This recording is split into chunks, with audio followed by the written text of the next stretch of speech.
from his Anna hands. Yum, criminal defense attorney, can cops in some way telegraph that there will be leniency if he just lets the child go? We've seen that happen sometimes where, you leave the child at a hospital entrance and then take off and the child's okay.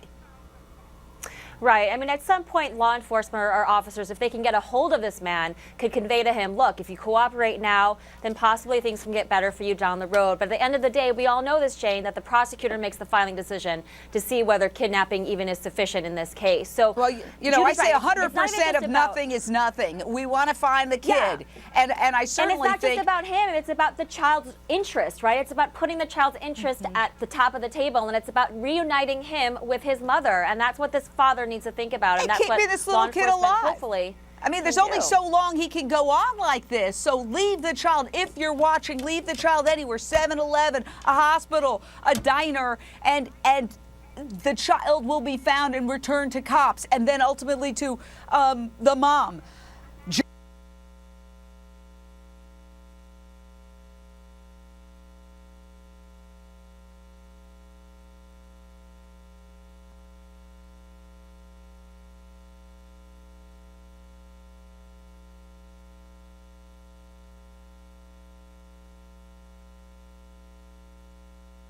That's what Amber Alerts are all about. So you have raised public awareness on this side of the border. Hopefully they're sharing that information on the other side of the border. Can I jump in? Because we're running out of time here, but what about friends? I don't think he could do this without having some help.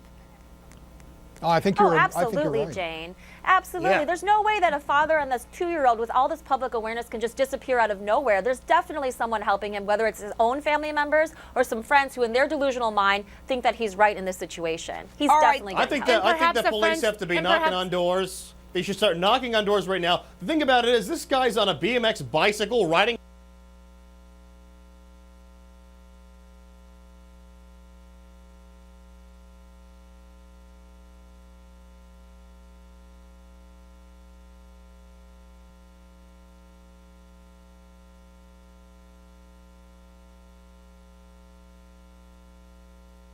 Not at all. And this who was talking? Go ahead.